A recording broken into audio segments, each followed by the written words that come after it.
Ba-da-ba-ba, ba-da-ba-ba. All right. Promoter 101. Promoter 101. Promoter 101. Promoter 101. Promoter 101. Promoter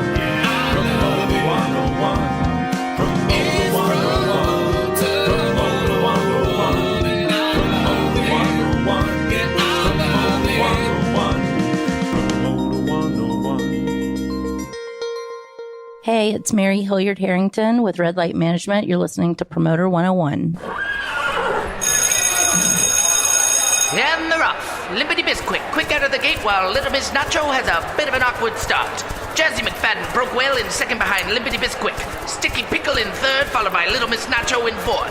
Insert horse name here in fifth, while W. Luke Pierce and Steiny, a.k.a. the Jew, bring up the rear as they move for the first turn.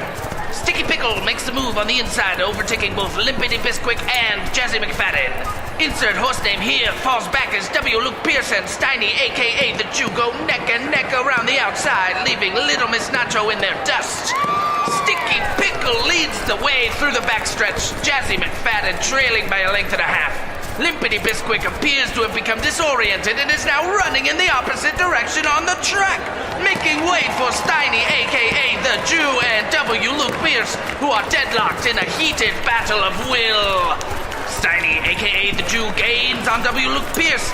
W. Luke Pierce kicks it into high gear. It's back and forth as they simultaneously overtake Jazzy McFadden. Sticky Pickle maintains the lead by nothing but the hair on his chinny chin. It's the home stretch. It's neck and neck. Sticky Pickle losing steam. W. Luke Pierce and Steiny, a.k.a. the Jew, accelerating faster than two podcast hosts on their way to the bar after a conference. They're approaching the finish line. It's W. Luke Pierce. No, it's Steiny, a.k.a. the Jew. W. Luke Pierce, Steiny, a.k.a. the Jew. They cross the finish line seemingly at the exact same time. It's too close to call. W. Luke Pierce and Steiny, a.k.a. the Jew, are victorious. Ladies and gentlemen, it's Promoter 101.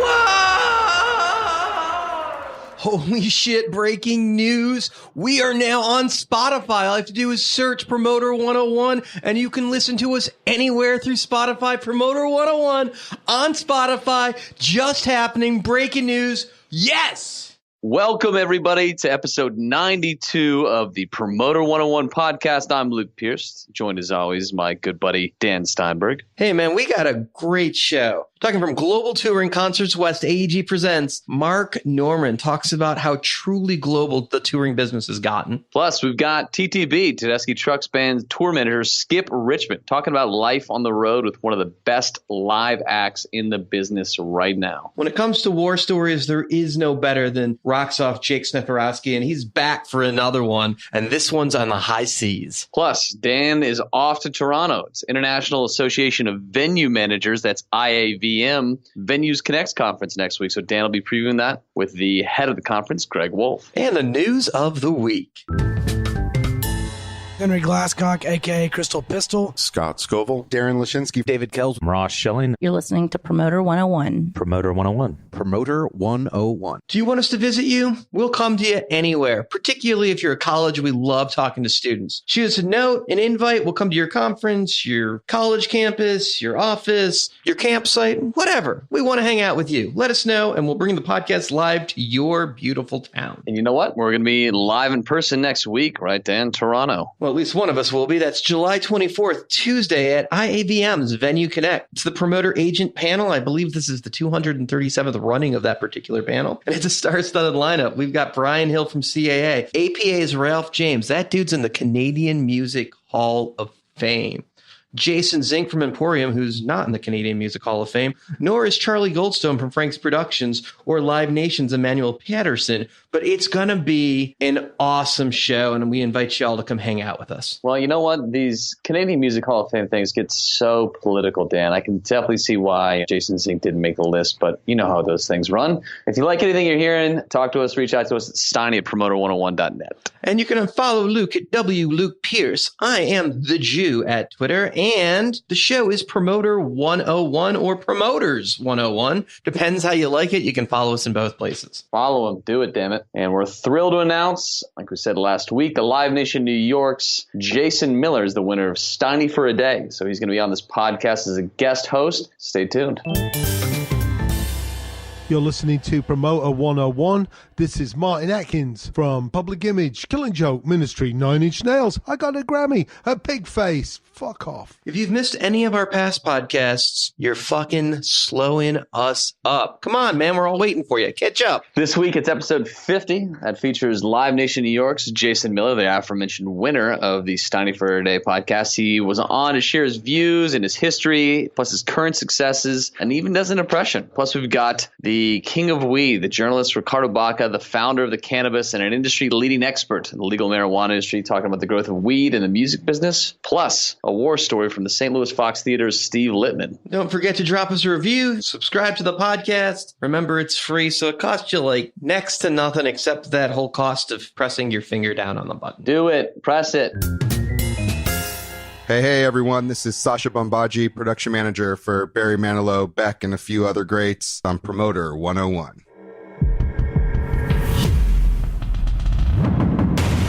News of the week. Dan, summertime feels like a little slow news week, but we're coming out of Dover with some big news here. Out of Dover, Delaware, Firefly Music Festival is now 100% owned by AEG. That's after 7 years of hanging a shingle out there. The global entertainment giant AEG, which also, of course, owns Coachella through Golden Voice, is buying up the remaining shares of Firefly here. Dan, what do you make of this? It just seems like it's a nice thing to see AEG get back in the game. It's been a while since we've seen a purchase announcement of any sort from these guys, and it's been like kind of one-sided on the Live Nation side. So it seems like that sleeping giant has been awoken, and accumulations and acquiring things will start to happen again, because they were really on a roll for a while. They really were. And when you stack the acquisitions chart of Live Nation up against AEG for the last 12 to 24 months, I mean, it doesn't even compare. With AEG's presence in the Northeast, and all the things they're doing out of New York, no surprise they take a quick trip down the Acela down to Dover to pick up this festival, which has had a lot of success in recent years. Some great headliners this year, including Eminem. So excited to see them to continue to spiral their footprint out of New York. Very cool. Hey, I want to drop this into news. I was in Boulder last week for The Dead. They did 2 nights, Friday and Saturday, to end the tour there. And I got to tell you, the difference between seeing the LA Dead concert versus seeing the Boulder Dead concert was just day and night. LA was very proper. Everyone was drinking beer. Boulder's parking lot reminded me of seeing the Dead when I was a kid back in 91.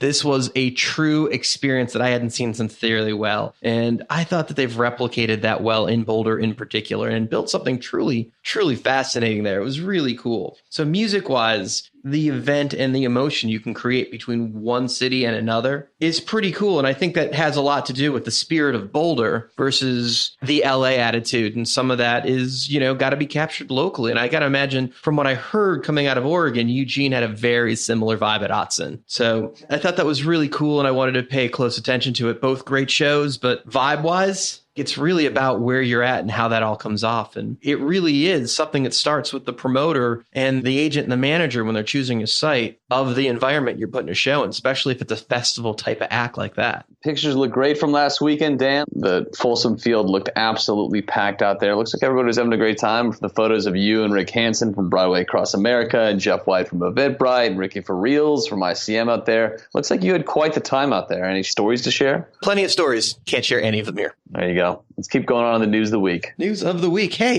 Billboard CEO has exited. John Amato stepped down from his role as CEO of The Hollywood Reporter and Billboard media giant. His exit follows a reorganization of the media group under the new parent, Valance Media. What do you think, Luke? I had heard a swirl of rumors around this. I know that Amato had a pretty hefty equity stake in the business, and his exit is no surprise. Valance came in and did some reorganization this past February with some larger acquisitions in play here too. So these kind of executive shakeups typically follow the reorganization of ownership in this case. I had heard some swirly rumors in regards to editorial coverage or interference thereof on some Me Too issues in the music business. So I feel like this is a story that's been bubbling and been repeated did a lot in the last week for that reason. There's got to be something to it. So I wouldn't be surprised to see some continued follow-up by some organizations, presumably outside Billboard, in regards to the timing of this particular exit. So we'll have to see how it shakes out. They've yet to announce Dave Brooks taking that seat, but I got my fingers crossed because that'd be neat. That would be super neat, Dan. I'll take it to the next level. It'd be neato. Neato, holy shit. Speaking of some reporting here, it is about the middle of the year. About 2 weeks ago, the first two halves of the year closed. And we saw some reports this last week about market share in the recording business, which is exciting. Well, not really, but good to know about. So when it comes down to it, it seems like Sir Lucian Grainge has extended his reign, taking Universal Music Group's market share to nearly 40% of recorded music consumption worldwide. That's nearly 12 percentage points higher than second place Sony, largely driven by some of the successes in the streaming world with labels like Republic that has Drake and Post Malone. So not at all surprised to see some of the efforts and initiatives that Lucian's team put in place several years ago paying off in the streaming world of things. Republic Records and heads Monty Lipman has kind of started to close the gap a little bit on Craig Coleman and Atlantic Records, which has maintained the top position by market share. So that's has been a couple of years of running now. So getting a little tighter race for number one of the actual labels, but a clear winner here with Lucian Grainge out front and Universal Music Group. Reminds me of that intro that Connor did this week with the horse race. It'll be a photo finish. Photo finish.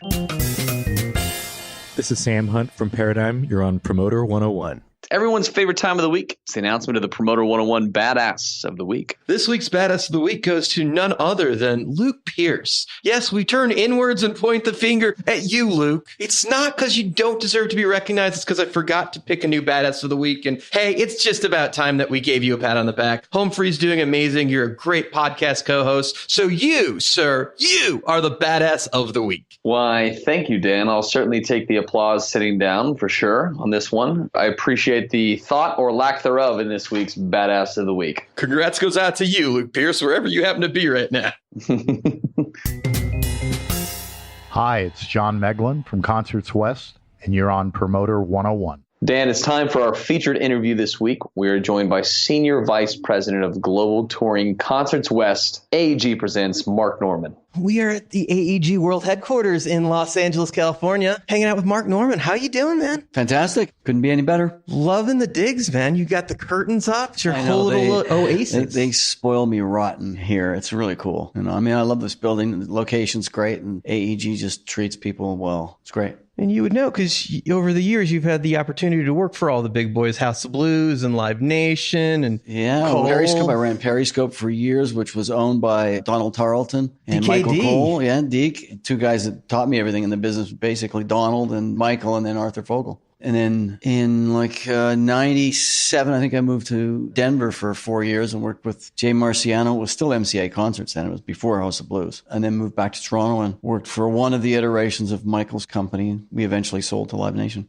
As it continues to change and evolve, but you've gotten to work with all the players over the years and you know all of the systems. Yeah, and basically they're all the same. You've evolved as a buyer from being a concert promoter in a market to being a concert promoter that could be moved from one market to another and evolved to learn the relationships and see what carries and wouldn't from not only just a different market, but a different country. And now globally, you're buying tours. Yeah, absolutely. I started as Riley's number two in Riley O'Connor in Periscope. Actually, I started before that in my own company in Victoria where I was partnering with Periscope or doing a couple of my own things. I did a lot of bus tours and chartering planes and ferries and buses and that kind of stuff in the early 80s, and then started doing local shows. When you mean chartering buses, you're talking about like special events package kind of things, destination things? On the Stones tour in 81, I think it was a Jovan tour, I managed to score 150 tickets and put them together with hotels and buses and sell packages out of my kitchen to people in Victoria to go to the show. I just wanted to be able to afford to go to the show myself, and I ended up making like $4 or $5 grand. And I went, wow, this is cool. And I moved from there to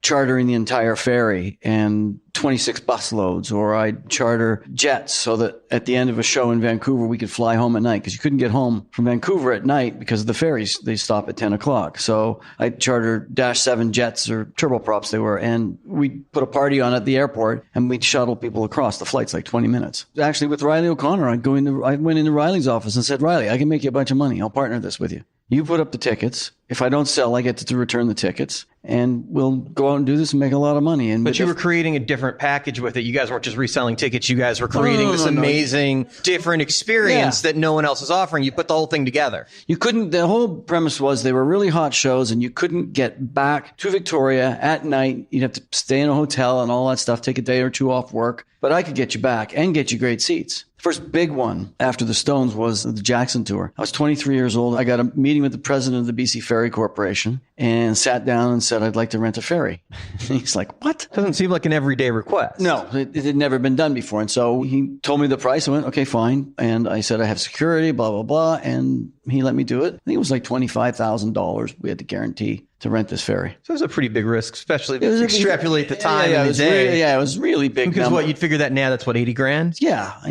was 23. I didn't have fucking money. That was interesting. A couple of weird things. When I go back to the Stones thing, I was working at a television station at the time. I studied television production. And so I was some sort of technician at that particular time, don't know where I was. And I managed to score these tickets through John Bauer Concert Company. And I told the anchor, who was a friend of mine. So Bauer Kinnear? Yeah, Bauer Kinnear. That I'd got these tickets and I was going to sell these package. And the next thing I know, I'm at work the next day and the pager's going off all day. Mark Norman, come to the front. You got a phone call, blah, blah, blah. Unbeknownst to me, the anchor had told the local print gossip columnist, this kid had got these tickets for the Stones. And all these people, these random people were phoning me at work saying, I hear you have tickets to the Stones. I want to buy them. So I told these people, well, come over to my house tonight. It's $150 each, I think they were. I can't, with a hotel and bus and ferry, the whole deal. So on the way home, I went and bought a $2 receipt book. And I sat at my kitchen table as all of these random people that I didn't know came and gave me $300. And I wrote them out a handwritten receipt. That's all. I didn't have the tickets. I didn't have the hotel. I didn't have anything.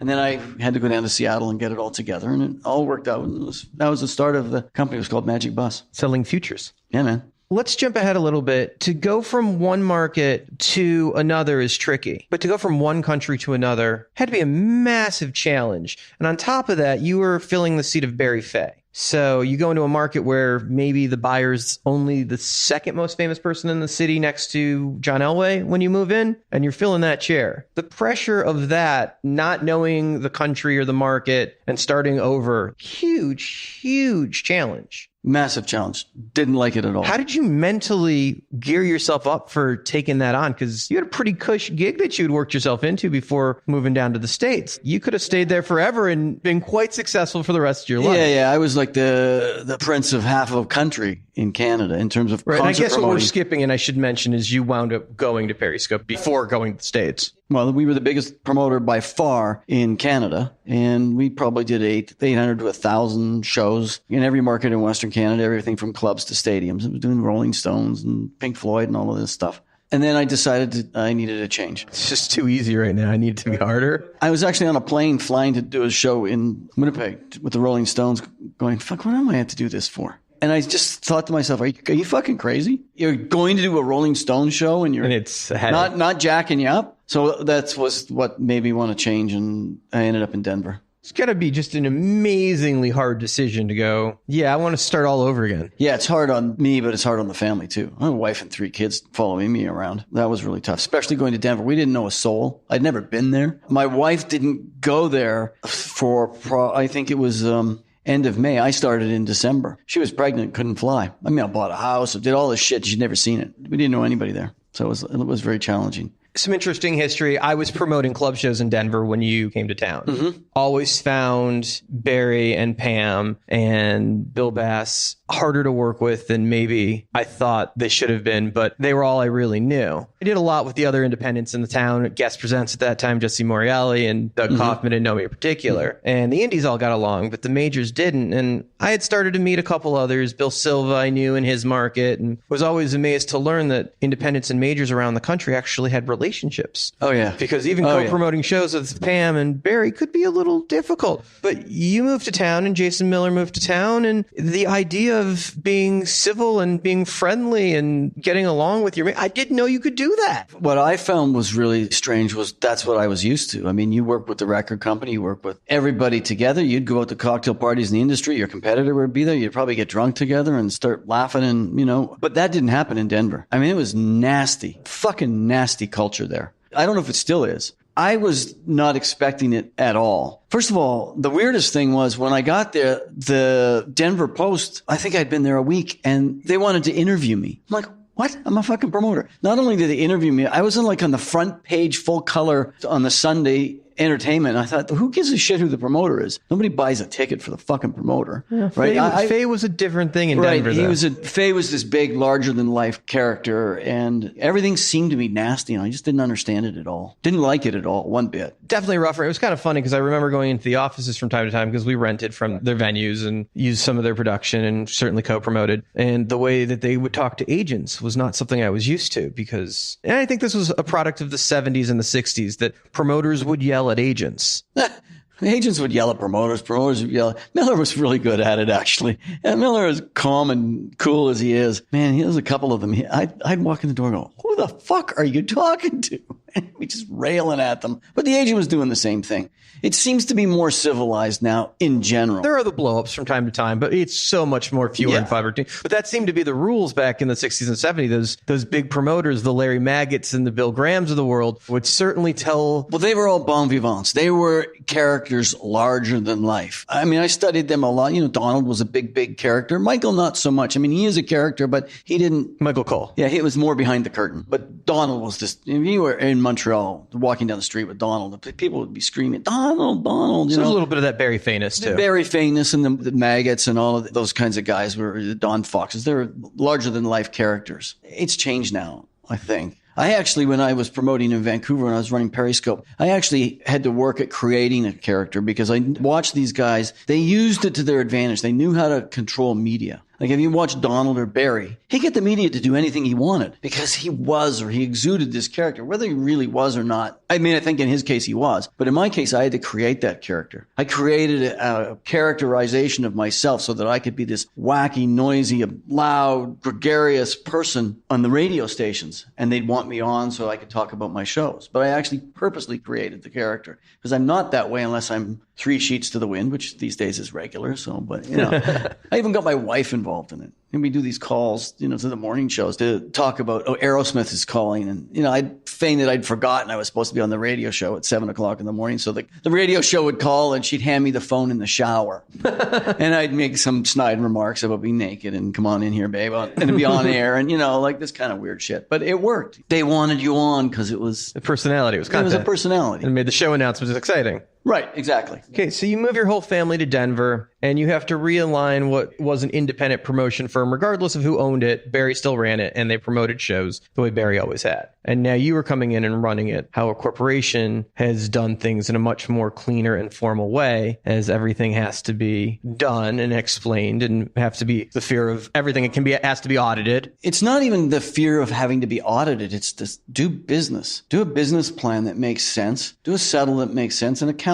that makes sense. I'm just assuming, though, coming into Faye Concerts after Barry had run it for years, that there was a big shift for the staff having to learn how a normal corporation produces shows versus how Barry had done it. You'd have to probably ask some other people because it was already moved along a bit from the dark ages, I think. There were accountants in place. Right. I mean, they're a big company. They're doing really well. Yeah, they were doing really well. So they had, and don't forget, CPI had come in there years before. CPI, years before Michael had owned 50% of Barry's company. So when they came in, Pat Doherty would have come in. This is probably 5 or 6 years and cleaned it all up. Yeah, they came in and instituted, because nobody throws that kind of money in for a company without accounting and stuff like that. So they had so it had been streamlined by the time you get there. Yeah, MCA Concerts and Jay had different things, but what I came into was no different than what I had been taught. And the reason for that buy of Faye's company was MCA had built an amphitheater in Denver, Fiddler's Green, and the competition between Red Rocks and Fiddlers was getting ridiculous. There needed to be some consolidation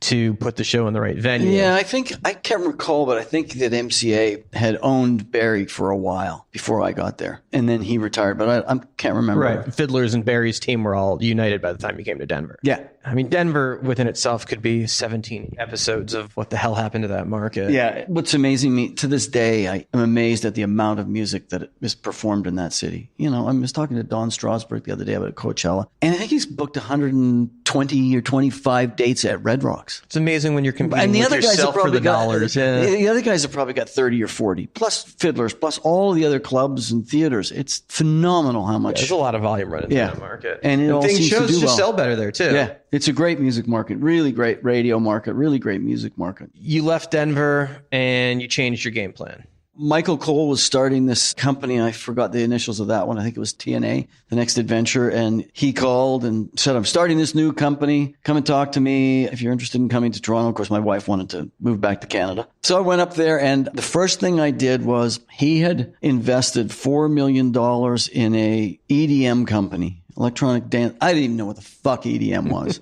He says, I want you to run this project. I met these kids. They're really sharp. They really know what they're doing. It's this EDM stuff. We're going to have a record company. We're doing this tour of festivals. We're going to do these 10 festivals this summer, and they've already bought all the talent. You just got to come in and be my eyes and ears and make sure it goes off and blah, blah, blah. So you were there to babysit the kids. We're going to get into this all rights thing, and we're going to, explain the whole plan was to buy record rights, publishing rights, touring rights, merchandise rights. 360. The 360. So I get up there, start June 1st. It's 2001. And I meet this guy. I can't even remember his name now. I meet this guy in Dallas, one of the EDM kids. And we're going to go and look at the sites that he's got for this tour. When we get in Dallas, I meet him at the airport. And he goes, yeah, we're going to 4 places. I go, we're going to 4 places. I thought we were going to go see the site. He goes, well, yeah, we haven't really got a site yet. But he's bought all the talent. Which would be backwards for how you would do business. Yeah, right. So then we were going around, we're looking at all these sites, and I'm learning more and more. And it turns out he doesn't have any sites, but he's booked talent for 10 cities for this tour that is 2 months away. Is there a red flag going off yet? Oh, fuck yeah. I'm like, what the fuck have I got myself into? Anyway, we finally get up to Toronto about 2 weeks later, and within 30 days, the whole thing is bankrupt. They have spent the $4 million.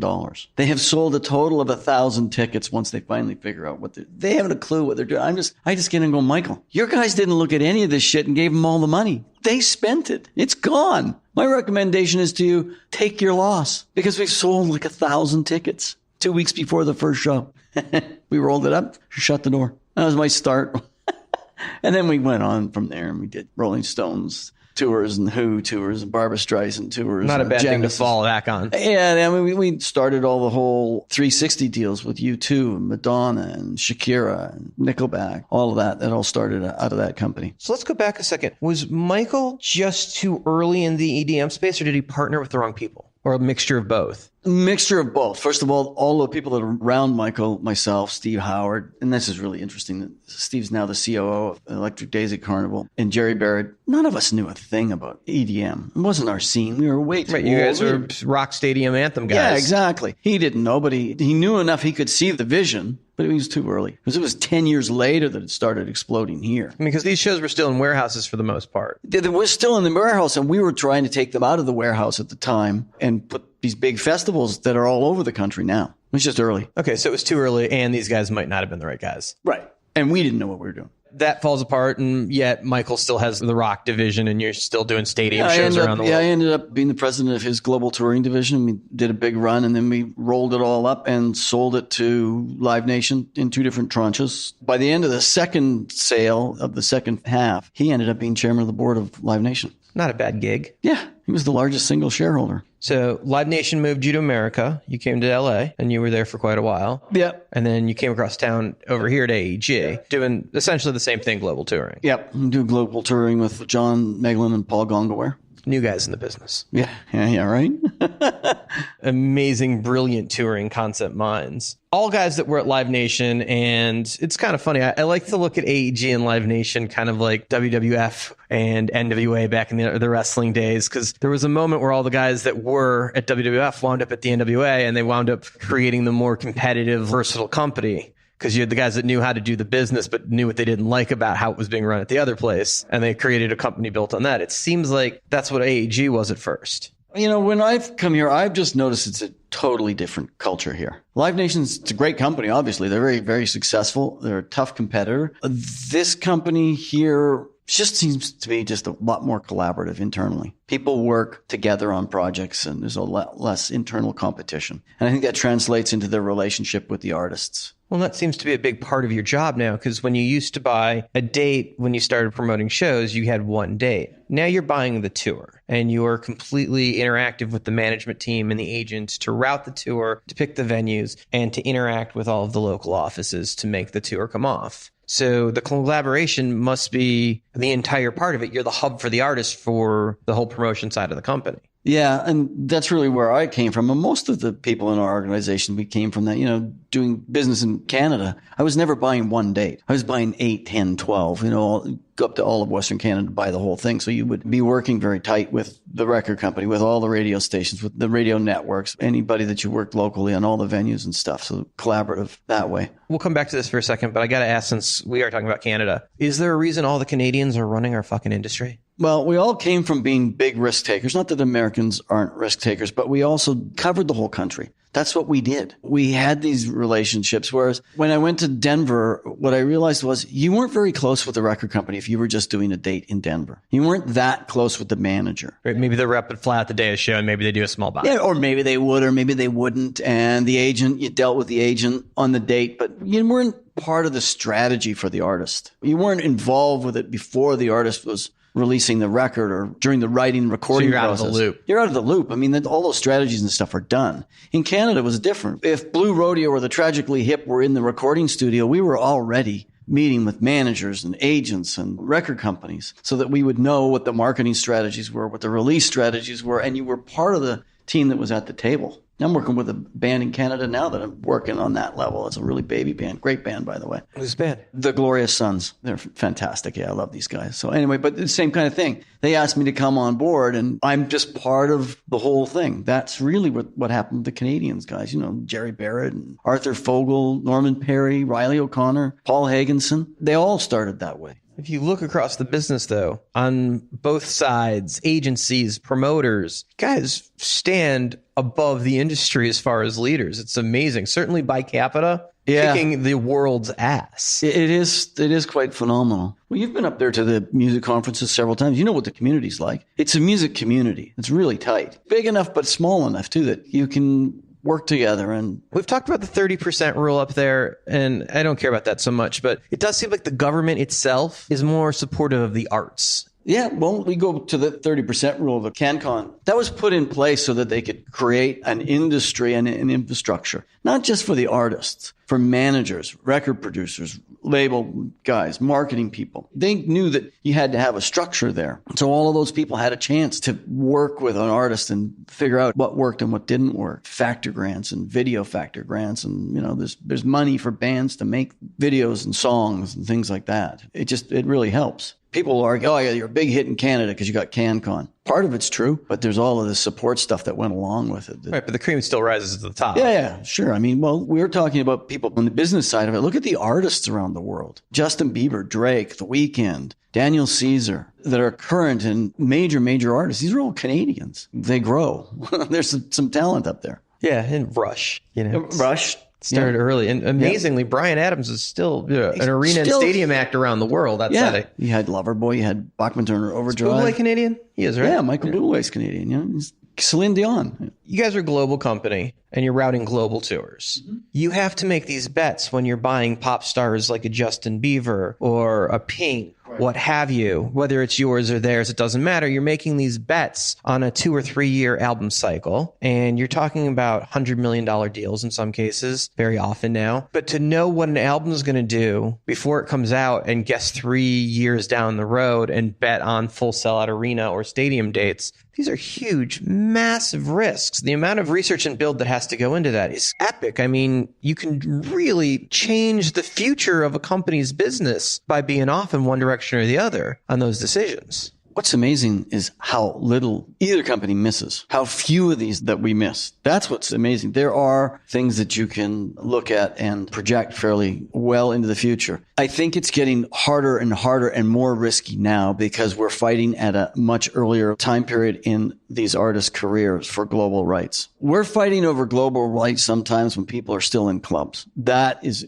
extremely risky because the people who are very successful in clubs and theaters, of those, 20% make it to an arena level attraction, and who can predict. You think it's that high? Probably overconfident in that. It's probably less than that. Fewer than 1% have a Pearl Jam kind of career. Right. And so then you're looking down the road from that too. So it does get risky. I mean, we don't do too many multi cycles. The ones that are multi-cycles are usually pretty proven. But even those in the pop world, they can come down quickly. That seems like that could be one of the, because those are usually pay or play deals. So you're committed. Yeah. Yeah. Those are big rolls of the dice. That's got to be a lot of pressure to make those things work. A lot. Yep. Can't imagine you guys just pay for the house and say, fuck it. We're good for the next 3 years. No.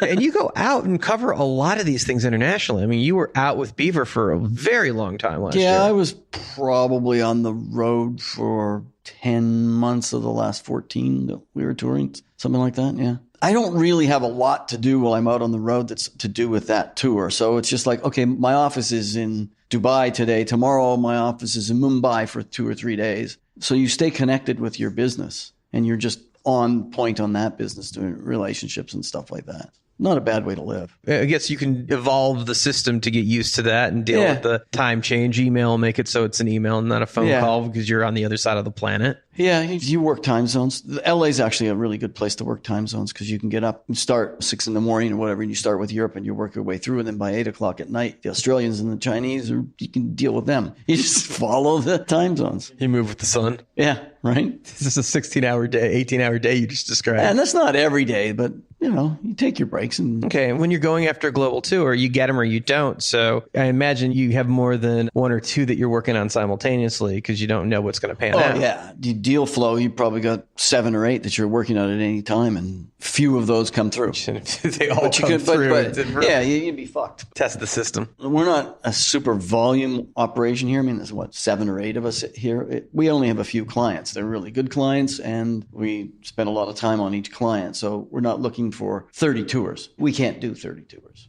We can only do a handful and do them well. That's all we need because we don't have the massive overhead. Yeah, but you guys continue to grow as a company, so it seems like massive ability. And when you say only 32 or only 7 tours or whatever, you're still talking about 100 shows, 130 shows per act, on top of all the local offices and everything else. I mean, thousands of shows a year. Mm-hmm. Live Nation said they're doing about 30,000 a year. Do you know what AEG is doing now? I don't actually. Assume it's less. It'll be less. I would assume it's probably in the ballpark of 7,500 or something. Yeah, I have no idea. Half of those in Denver.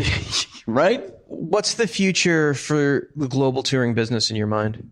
I think it just continues getting to be larger. I think more acts see the benefit of it, and more territories. We're going into so many territories now, and the more you go into territories like Asia now, our Asian office now, we're doing 25, 30 dates throughout Asia on arena tours, and it's not an anomaly anymore. It used to be an anomaly. You go to Asia, you did 5, 6. It was like, oh, maybe we'll go, maybe we'll not. It's very lucrative for acts now to go into Asia. South America is ridiculously lucrative. There's arenas being built in South America, which is going to change that whole touring model down there a lot. Because there's really one real arena in all of South America. In the next 2 or 3 years, there'll be 3 or 4. I remember you telling me once about having to get a set list approved by the government for the Stones. Oh, in China? Yeah. Has the business evolved to the point where governments are more lenient, particularly the tough ones like China, or are artists just more friendly with the concept because there's more volume playing some of those markets where artists get it now? Well, China's really the only place that we have to get a set list approved that I know of. And it's not getting any easier. When I say Asia, that doesn't mean that artists are going to China. But, okay. Some are, but we have difficulty with China. And there are things like dress code and what have you when you go into some parts of the world where you'd have to advise the artist too and get in the middle of that as well, right? When you talk about like India or Dubai or something. No. Well, I haven't seen it so far. Really? I mean, I was there with Bieber. We didn't have any dress codes. Just thinking more female pop stars than Bieber, I guess. But we had dancers. We had lots of female dancers. Now, they weren't dressed in the manner of Islam or Sharia, that's for sure. Nobody said anything to us. The audience is dressed differently. But they let the show alone to do what you guys do. Yeah, nobody ever talked to us in any of those markets. Now, China might be different. I don't know. I imagine part of the stressful thing of rolling a stadium tour into some of the third world countries is making sure the labor is, you roll a stadium show around America, Canada, you know that the stagehands know how to put that up in every market. You don't have to lose any sleep on that. But when you're rolling to some of these places that maybe never had a stadium show before, the idea of a real stagehand that knows how to do this on the biggest show you could possibly build, that's got to be a little stressful. Yeah, Mumbai was the one on the last tour that scared the shit out of me, to be honest with you. I mean, it's just the people that we worked with there, they have a long way to go. We've done a couple of shows since then that have gone much better in different places, but the Justin Bieber one, quite frankly, scared the shit out of me. They had built these VIP tribunes on stage left and stage right. Let's say they were capacity 300 people. During the show, there was probably 1,000 people on these things, and they were built out of wood, and there were guys running around with 2x10s, jamming them up on an angle to keep the railings from falling down in the middle of the show. And I remember Matt Granger, who's our tour accountant, and I walking around going, holy fuck, I can't wait till this kid gets off stage. Let's get this show over with. And keep your finger in the dam long enough for right. And fortunately it was fine. Nobody got hurt. But there are places you get into and you don't know what's going on half the time because they're less than open about what's happening. You got to be on. You're fully committed by the time you're like, it's too late to change. Yeah. Right. And you just don't see it. There's going to be 300 people there. Looks good. Boom. There's 1,000 and it's dark and the band's on and you can't hear shit. You're just praying. That was just a gem of a night. On the way from the hotel to the venue, which is a cricket stadium quite a ways out, I start seeing all of these billboards and shit with Bieber and beer. I'm like, what's all this? And it's an old picture of Justin a couple of years ago with, Kingfisher beer or whatever the beer was. And you get to the stadium just covered in this shit. To the point there's a big sign backstage, a huge one of these, right backstage, right where Bieber would have to walk by to go onto the stage. So he's going to see this old picture that wasn't approved for beer sales. Well, not only is he going to see it, but I know that it's set up there for the picture. They want the photo of him in front of it. And I just look at this. First of all, there's no way we do alcohol with Justin Bieber. I mean... So I talked to the promoter. Oh, yeah, it's approved. No, it's not. It's in the middle of the night. I'm on the phone over here, waking up Marlene Tucci and, Alison McGregor. And they're going, no, that's not approved. I didn't think so. So to get anything stopped there, you actually have to be that dick and throw a fit, which I did. And we got a bunch of it taken down. Kind of out of character for you. It is. Well, I can do it if I have to. It's not what I like to, but. Better you than the artist? Yeah. Some of the places are pretty strange. India in particular is the last kind of one that we're going through. Normal ticketing systems at this point, or is fantastic, state of the art, high computerization. Yeah, I can't imagine. Like, I can decipher the difference between Denver and Salt Lake, Portland and Seattle, Fresno and Sacramento. I can do that in my head. I can extrapolate that. I can do it with pretty much any market in the US or Canada. But internationally, that's got to take a whole lot more time to get the vibe of this is going to do this here because it did this there, and this is stronger here than there. I mean, obviously, you're relying on your local offices. We have local offices and we have partners everywhere. We have guys that are really, really great promoters or girls everywhere that we go where we don't have our own offices. You rely on them knowing the appropriate ticket price, and they've done shows of this magnitude before, so they know how to do the production. They know how to do ticketing, safety issues, that kind of stuff. They know the laws. There's a professional circuit all the way around the world. Do you have any advice for any of the younger buyers coming up on longevity in the business? Yeah, pick bands. Sorry, this is my Coachella philosophy. I only want to see things that are a band. I want real musicians. You're talking about a thumb drive and a production guy. Right, yeah, I'm no interested in that at all. For me, I want to see the artist. I want to see the creator. I want to see the performer.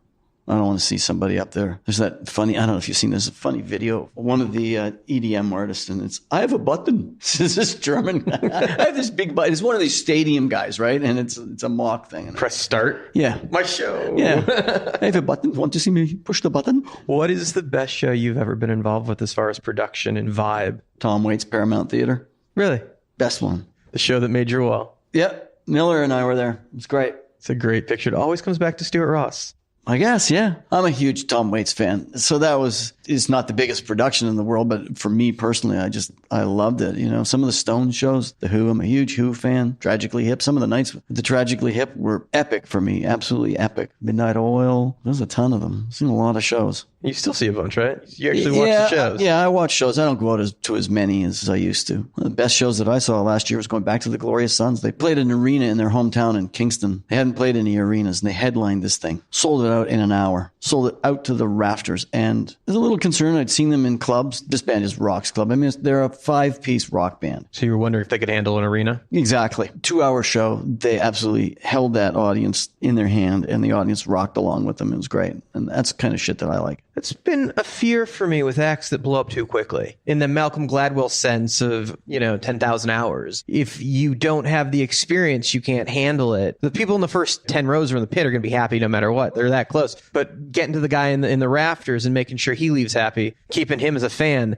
that's the long-term issue. Yes, and some of these people get out there and they don't know how to work the boards, the stage. With these guys, and they're not young kids, by the way. I said to them, something I suggest you do, and this is something that Garth Brooks did. Garth Brooks used to walk around the arena. When he first started playing arenas, he used to walk around and sit in the stadium before the audience came in and look at the stage and walk around like to the top buildings in the Northlands and stuff like that and just look at it, because his whole thing was, how can I project to this guy sitting up here? I had that conversation with the Suns and just before we had played Kingston, and they actually went out and did it. They went out and sat in the seats, and I watched them walk around with their girlfriends and stuff and went and did it. I think that's really important. So they could get the distance of it and the vibe. Right. I remember talking to Brad after we played a theater, the small theater, 1,200, and he was working 200 people in front of him. And I went and sat upstairs, and I went, Brett, these people are going to be with you. You got to pay attention to those. And he wrote me after that and said that he had and on other ones, and it was working. But that's things that artists learn as they go, and there are steps to this learning. I couldn't imagine that. That's a genius idea. Actually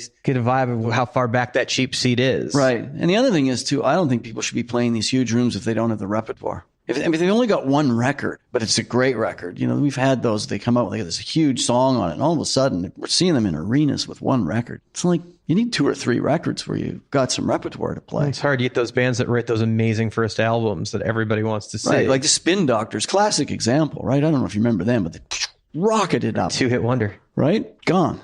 Hootie and the Blowfish was another one, right? It was really big. That was like one song. That wasn't even an album. Oh, I think the Hootie reunion would be huge. Said no one ever. Okay. You're not going after it globally? No. Could see it rock in Dubai in the stadiums. No. Mark, thank you so much for taking time. Fantastic. Mark has always been one of the kindest people in the business. He is truly an amazing stand-up guy and a role model for all of us coming up behind him. Just a great, great role model. Love Mark. Hey, it's Jonathan Shank from Red Light Management on Promoter 101. Tweets of the week. It's the name of the podcast. Just can't avoid it. It's time for some Promoter 101 tweets of the week. So let's start here. When an agent's big threat is the manager's going to call you, me. Great. Been meaning to check in with him for some time. Fucking love him. True story. When a developing artist wants to play a venue no other artist has ever played. Being creative, great. But it doesn't mean you have to be reckless. Let's not train the fans to stay at home because you just got way too creative and they're not going to try and find this new place off the beaten path. Let's make it easy to get the fans in the door, seeing your act and building them to the next level. So then we can go do the obscure, weird underplay. When a venue you've been a solid renter of for years tries to go around you. You might beat me out on the show. I mean, this jackass didn't, let's be clear. But I'm only going to route my tours around your venue next time. And in the long run, it's going to kill you on volume. Why would your ego get in the way of letting me bring you a solid show? Let's just all work together. What the hell? But this guy, he's going on the list for a while. This fucking guy. Care to share which venue you're talking about, Dan? No, because his GM's a good guy and overrode him, but literally the agent called immediately and we're working on the tour. And here's the thing. If we weren't doing tour deals and we weren't running around the country, maybe we wouldn't have the relationship that would be stronger than the guy that booked the room and he could have screwed us. But in this particular case, we're doing so much volume with the room and with the tour. He didn't have the ability, but it just seems so short-sighted. And there's a venue literally a block and a half away with the same capacity that I easily could have moved my confirmed shows over to and could have put this show in, but it wouldn't necessarily have been the right thing for the artist. And it seemed kind of petty to go that route. Not that I'm above it, but you kind of want to do the best thing for the artist, the right venue, the right play, the right scenario. But man, this guy made it a little tough this week to do the right thing, you know? Yep, I do. And that'll do it for Promoter 101 Tweets the Week. Make sure you keep up with Dan, learn more about what he's tweeting before this podcast airs. Follow him on Twitter. He's @TheJew. My name's Melvin Ben, Managing Director of Festival Republic on Promoter 101. This week, we've got a war story from Rocks Off, Jake Szufnarowski. Promoter 101, and we have Rocks Off, Jake Szufnarowski here for an amazing war story. Jake, welcome to the podcast. Ken, thank you for having me. No way, so extreme. So goddamn excited. This is the X Games of podcasts. Promoter 101, Extreme Edition. The only podcast that backflips. Let's get into it, man. You've been on the podcast before. You've got some of the best stories ever, so we had to have you back for another war story. What can you tell us? Well, today I'm going to tell you about the worst thing that a guy who books shows on boats wants to see, and that's the Coast Guard. Years ago, when Clutch was playing on our boat for the first time, the band loaded in probably about 3 o'clock. And about 4 o'clock, I showed up to greet them and make sure everything was going well. And as I walked down the long pier, West 41st Street and the West Side Highway in New York City, out over the choppy waters of the Hudson River, as I walked down the pier, I saw the Coast Guard. Multiple Coast Guard vehicles and 2 boats pulled up alongside our boat. And then I saw our captain walking back down the pier towards me, shaking his head and giving me a look like, boy, are you in trouble? And I was like, fuck, this can't be good. So I walked up to the captain and I said, what's going on? And he said, the Coast Guard's here to see you. I said, me? Why do they want to see me? He said, they want to see the promoter. They want nothing to do with me. It's already gone over my head. And I was like, what the fuck could the Coast Guard want with me that they can't deal with the captain on? And I was like, all right. So I walked on over there. And they kind of surrounded me. 6 burly Coast Guard motherfuckers. And they said, you're the promoter? You're putting this show together? We need to see the band. I was like, well, the band really has nothing to do with the boat. I don't understand what the issue could be. We need to see the band. I was like, okay, well, you know, the band's called Clutch. Oh, we know. We've got this flag that was flying over one of our biggest ships, and we signed it for them, and we want to present it to the band. And then they all started laughing at me because they realized that they had given me a heart attack, and that's what they planned to do with the captain. So they were all in on it, and then they started joking around. I was like, oh, fuck it, man. If that's all you want, yeah, I can take you in there. So I brought them in there, and I introduced them to Clutch, and they did this whole little ceremony where they presented them with the flag, and we ended up flying that flag on our boat for the night. And to make it much more fun, they had these 2 boats that were these miniature speedboats that looked like inflatable, rubber-edged speedboats that they drove alongside our boats the entire night. They had machine guns mounted on them, and they were just doing donuts and spinning around, and they were just enjoying listening to Clutch, and they were encouraging girls to lift their tops up. People were like blowing weed smoke towards them all night, and haven't had a problem with the Coast Guard since. Promoter 101, rocking with the Coast Guard with Rocks Off. Only Jake can take it to the sea. By the land, by the sea, by New York in any way, shape, or form. You just gotta love him.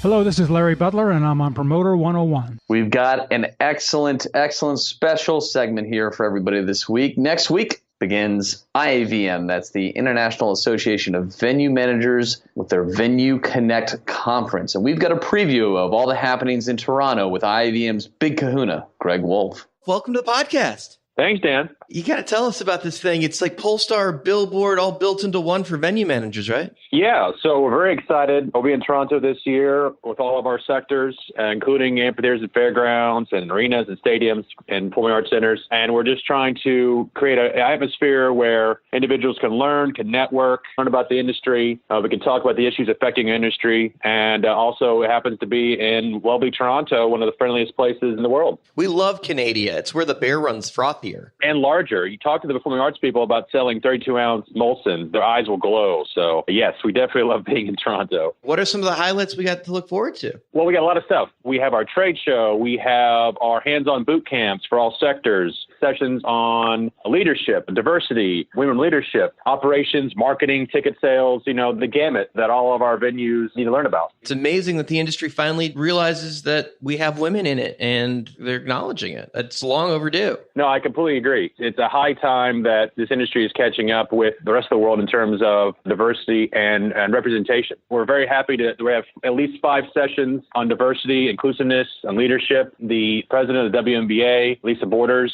is giving our keynote on women leadership. So I highly encourage everyone to go as many of those sessions as possible. We are definitely in the business of welcoming everyone into our venues and hoping they have a great time as well. So absolutely. The day and age when we don't have to talk about diversity just because it's there is, I think, what we all long for. I think it's coming. I think the new generation you're finding, it's coming. I think a lot of, in the many terms, on the way we've approached it too, is a community and friends. You have friends and family who are a part of those communities. So it just makes sense. And at the same time, our members, I would argue, they're on the cutting edge of what happens in the culture of the towns they're in. They're in the business of welcoming everybody. So it's not a really hard sell. It's just, this is the way it's finally catching up. The demographics are catching up, and it's great. What else are you excited about? Well, our board has given us a directive that we need to focus on, safety and security and revenue. Obviously, safety and security, that will always be a part of it, but focusing on new ways people can market and sell tickets and bring people in the seats.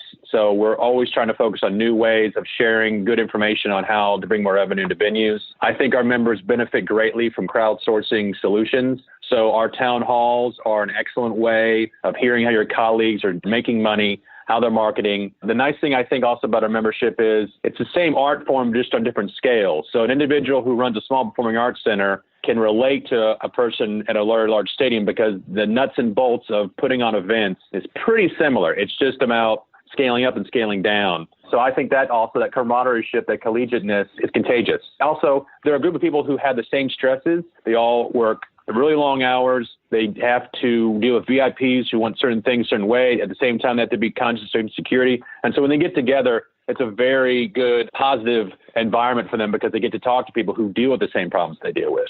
I'd never thought about it, but I guess the guy that booking performing arts centers and also the guy booking stadiums and arenas, all three of these guys are all getting yelled at by the agencies at the big 6 agencies. So they're all experiencing the same hassles and life challenges. You're right. Well, they're part of the partnership, part of the community we're trying to build with agencies and promoters. So yes, you're right. It's a way of also finding out success stories and sharing about, we had a great show from so-and-so. They might actually go into a smaller theater now. So that type of dynamic is what we're here for. I mean, we're over a 90-year-old organization, and part of that success is tapping into the wealth of information that's just next to you in the next chair if you only ask him or her what they're doing at their venue.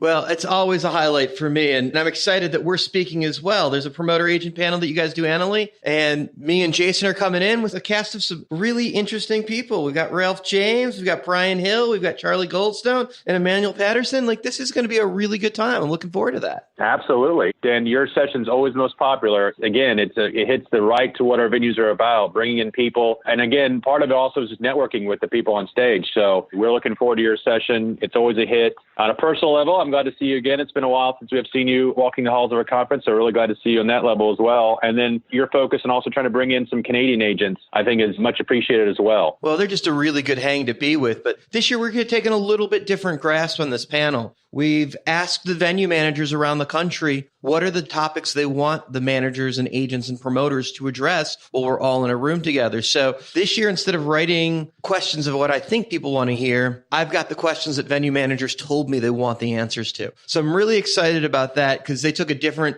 perspective on where the industry is at. Things like geofencing and the expense and how we're going to pass that along through the industry. And are we willing to help with that? And I'm really looking forward to hearing what some of the bigger names on the panel have to think about that, because maybe Ralph James is willing to make that expense on a Nickelback tour, and that could just solve the whole thing right there. Well, that's how this change starts, right? I mean, it's your spearheading, asking the tough questions, starting a conversation, and that's how these things change in the industry. This session's playing a key role in not only educating, not only entertaining, but also making some change that hopefully will benefit everybody. Well, I'm excited about it. And of course, it's one of my panels, so we're going to have a little bit of fun too. And I can't wait to hang out with you guys. It's going to be a good time. And I'm very excited that for the first time in the middle of summer, you guys haven't asked us to come to Phoenix or Fort Lauderdale. What the hell, man? You guys picked a real city that isn't going to be 1,000,000 degrees in the middle of July. I'm so excited. I echo your compliment. I appreciate you saying that. Yeah, Toronto's weather is going to be beautiful. This is going to be genius. It's Toronto, good beer, good people, a nice little border crossing, overpriced international data plans for our cellular. It's going to be a great time. Hear, hear. All right. Thanks so much for being on the podcast, Greg. We're looking forward to seeing you next week. That's IAVM. You can register right now. Tickets are still available, and we're recording the session for the podcast. So if you can't make it over the border, because not everybody can, you can hear the whole thing live here. Well, not live, but recorded live and put on the air next Thursday. So we'll see you then. Thanks so much, Greg. Thanks, Dan. Looking forward to this one. Can't wait to see you all in Canada next week. Hello, Gerald B. Henley here, doing Promoter 101. For our final interview this week, we're going to be joined by Tedeschi Trucks band tour manager Skip Richman, giving us some stories from the road with Derek Trucks and Susan Tedeschi. Skip, thank you so much for taking time and talking to me. No problem. You've been with a bunch of major bands, usually in the jam world. You like the bands that have real soul in their music, and you're with one of the coolest in the world right now. Yeah, it's more about family than it is soul. I mean, of course it's soul, but I prefer to work with bands that tour for a living versus living to tour. I don't know what I don't want to go out with a radio act that's out there to make money for a week. I want to be with a band that tours because that's what they do. I honestly don't believe there's a better live band on the road today than TTB. They just got the soul. So in 2013, a friend of mine asked me if I would help cover tour with a Tedeschi Trucks band for a quick jaunt over to Japan and India. And I said, yeah, man, Derek Trucks is awesome. I'd love to do it. Didn't know much about the band. Went and covered a few shows for them prior to that in December. And I came home and I talked to my wife and I said, you know what? I got to work for this band. They're just that good. You knew it right then. There's nothing else like them. I mean, honest to God, as I said, I love the bands I've worked for. I love the band Mo I worked for 17 years. They're my family. I love them more than anyone else. But this band has just got something else that no one else does. This whole world is connected through the Grateful Dead, and you certainly have a connection to those guys too. Obviously, Derek and Susan, there's a very strong Allman Brother connection. Mo is deep into that jam world, Blues Traveler and Horde and the Dead. How do you wind up in an industry like this working for a real band that really tours and does a real volume and real production? Because you don't just get a gig like TTB out of the blue. You work up to like knowing how to handle that, and obviously your years on the road have helped. But how do you get through the door? I have no idea. Back in 1997, I had a bunch of friends that were trying to be in a band. They were going on the road, playing in New York. They were playing in Charlotte. They were playing in, Montana, so forth, and just trying their best. And they came back home to Buffalo, where I lived at the time. We went out to lunch, and I took them to get the laundry done and took them to get the guitar fixed. And I guess they met later, and they were like, man, we need someone like Skip to help us out on the road. So I was making $2,000 a week at the time, bartending. Doing well. Well, that's real money. It's real money. Good money, especially for a college kid, more or less. The value of $2,000 back then versus what it would be now, which is still ridiculous really money for a week. Money. So they offered me $300 a week, including per diem, to come out on the road with them and see the world. That's a great deal. So I said yes. You'd put enough away that you were able to Nope. I had not a dime in my pocket. Spending it as fast as you were making it? Oh, yeah, of course. 27 years old, not married. And then I jumped in an RV with 7 other guys and a trailer that weighed too much for the RV, and spent 285 days a year on the road. And that was starting working with Mo. So that was Mo. That was Mo in 1997, first band. I did radio back in college days and when I grew up. And I tried to manage a band called Scary Chicken in Buffalo many years ago. Scary Chicken. Scary Chicken. Great band if you ever want to check them out. Buffalo was a better music scene than Seattle. And they happened at the same time, and Seattle blew up and Buffalo went away. The only thing we got was the Goo Goo Dolls. You can have them back. Yeah, I know. So Topper is a Buffalo guy too, right? So is that how that connection came together? Yeah. Topper was manager Mo for many years. All of us went to college together, and it was family grown. Everyone who worked for the band, Steve Young, sound guy still with Mo now, 25 years. He lived in Buffalo. Everyone that worked for us, we were all family. And similar to Tedeschi Trucks, I mean, it's a family band, where Derek and Susan live. Their main monitor guy lives next door. Dad's on the road with them. It's as you said, it's about family.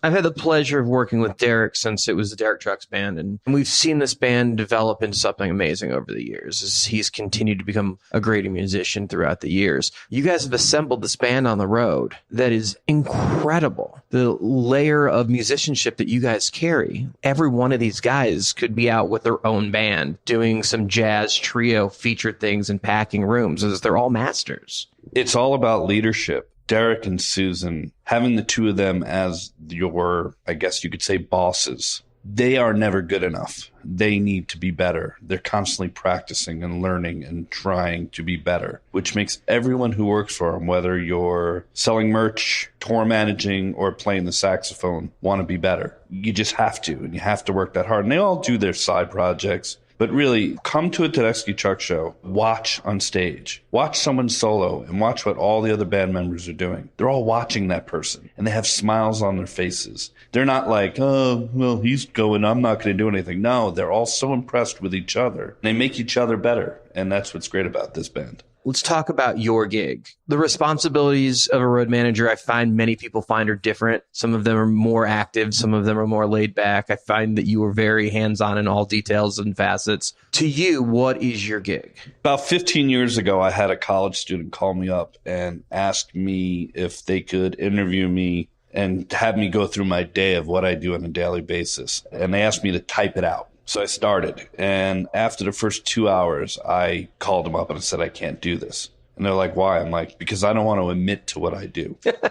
It's 24/7, and I love it, and I love what I do. I'm a road guy, but I am a little bit of a micromanager, so to speak. Mixed with the concierge, right? Yeah, exactly. But it's everything. I mean, anything anyone wants, needs, or has to do kind of comes through me, and I need to make sure it happens. And my job is to answer questions before they're asked. So you're a little bit like mom and dad on the road. Sometimes mom, dad, sometimes big brother, sometimes the therapist, and sometimes the tour director. Call me Julie.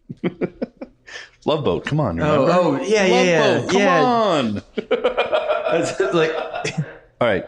Everyone's problems come to you, and you guys are dealing with any problems that come up and trying to divert them before they get to the act, because you don't want to affect the act show in any way possible. You want to make sure that it's pristine and played to entertain the audience. So you're trying to stop any problems that occur that are going to affect the show, right? Well, yeah. I mean, you want an environment that's comfortable, easy, relaxed, so that everyone can perform to their best. And once again, not only the act. I mean, this is from the bus driver, the merch guy, the stage techs. You want to set an environment up for everybody to do their best job. And most importantly, you want to set an environment up nowadays for the fans to be safe and have a great time.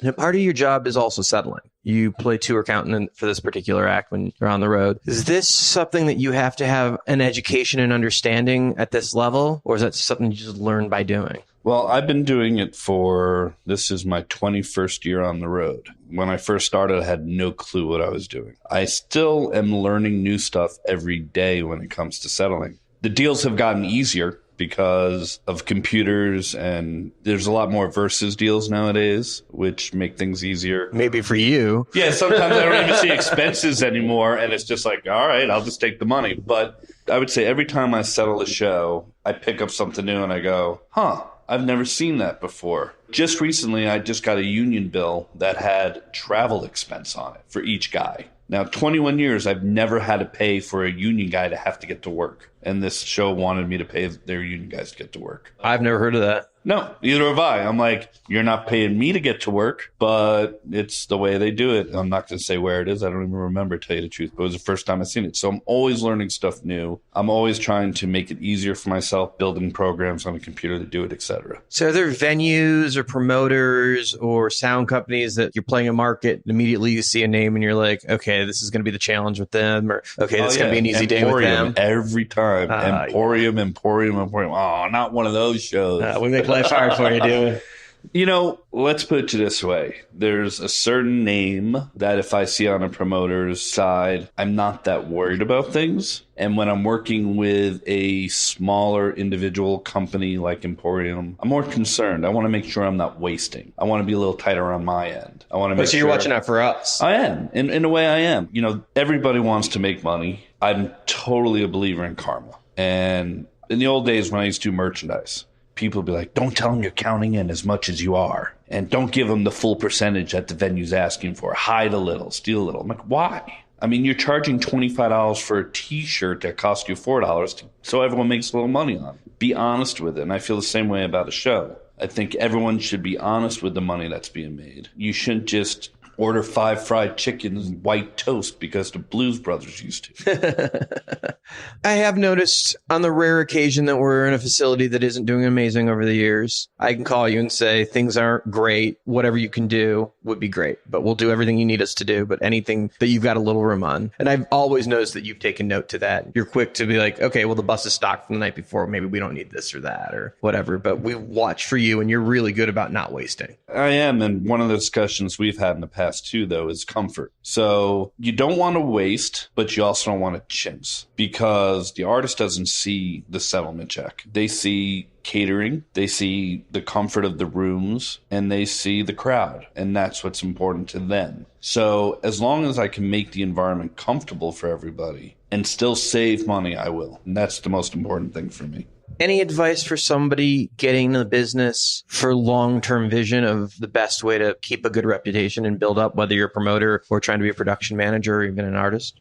Always leave with a smile and always leave with a handshake. Even if you get angry and someone completely pisses you off and does something wrong, short-term memory, because anyone can do a show and make everyone $1 million and people are going to smile and shake your hand and can't wait to see you next time. Do a show that loses money and have someone shake your hand and say, man, we can't wait to work with you next time. Because you guys work hard, you work with smiles, you make us comfortable on both sides. And I think that's true for the promoter, because I've had the pleasure of going out and doing that for a little while. So I think on the promoter side and on the tour side, everyone's there to work. So be good, be happy, be nice. And even if you yell and have a fight, get over it, forget about it, move on. That's something I've noticed about you is no matter what happens, you never seem to lose your cool. You take note of what's going on. You get serious, but you never raise your tone.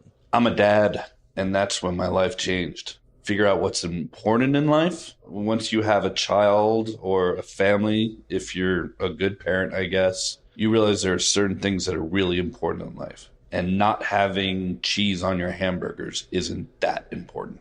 Man, I want to thank you so much for taking time and talking to me on the podcast. It was great. I enjoyed being on Promoter 101. Skip is an icon in the jam world and truly the gold standard, from his days with Mo up to working with the Dead on Fare Thee Well, and of course his now present job with Tedeschi Trucks. He had so much wisdom to share, and it was such a thrill and joy to have him here on the podcast.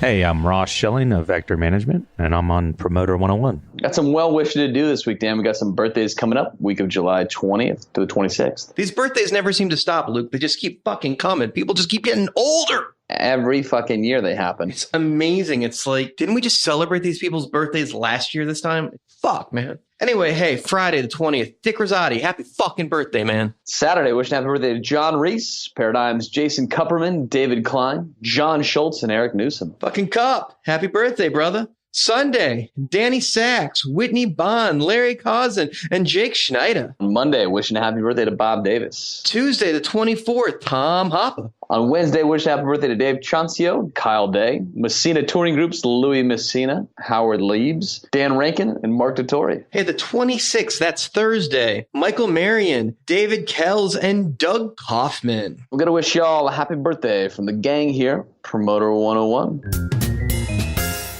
Hi, I'm Mitch Rose, co-head of the music department at CAA, and I'm on Promoter 101. Episode 92, Promoter 101 in the books. Thank you so much for tuning in this week. If you have any thoughts about it, we want to hear them. Email us at steiny@promoter101.net. Very excited that we were able to do this brand new podcast, at least on our side, from our new Emporium offices in Auburn, Washington. This is a first for us, Luke. Very excited about this. I need to send you some sort of a welcome gift, Dan. I didn't know that you had moved into such offices. Well, we did it on the LD. Much bigger. We're in the recording studio wing of the new office, and it's tricked out pretty good. It's very exciting stuff. Mini corn dogs and Miller High Life will be coming to you as a gift. Ooh, High Life. Like it. Anyway, the quote of the week comes to us from Tom Waits. Most people don't care if what you're telling them is true or a lie, as long as they're entertained by it. Words to live by, I think. I think so too, Dan. Thank you again for tuning in to Promoter 101, episode 92. We're going to be back next week. Brand new episode of Promoter 101, episode 93 from IAVM in Toronto. It's the Venue Connect Conference. Dan's going to be back next week, IAVM Venue Connect Conference in Toronto, with an amazing panel featuring Emmanuel Patterson from Live Nation Canada, APA's Ralph James, Emporium Presents Jason Zig, CA's Brian Hill, and Charlie Goldstone. Next week, we are going to be back with that panel live from IAVM. We're not going to have the normal podcast, so you're going to miss the news and all of the other stuff. We'll be back in 2 weeks with a full podcast as it was, but next week we'll be airing that panel in its entirety as the podcast. So just a heads up on that as a program note. But until then, we're wishing you sold out shows for the weeks to come. Cheers. Cheers, motherfucker. This is Dave Shapiro, Mike Mills, Sam Hunt, Joey Scolari, Rich Best, Tim Sweetwood, Andy Levitt, Sarah Beasley, Jared Paul, Bobby Clay, John Phillips, Greg Palmley, Harvey Cohen, Rich Schaefer. This is Eric Mayers, and I am live on Promoter 101. Promoter 101. You're listening to Promoter 101.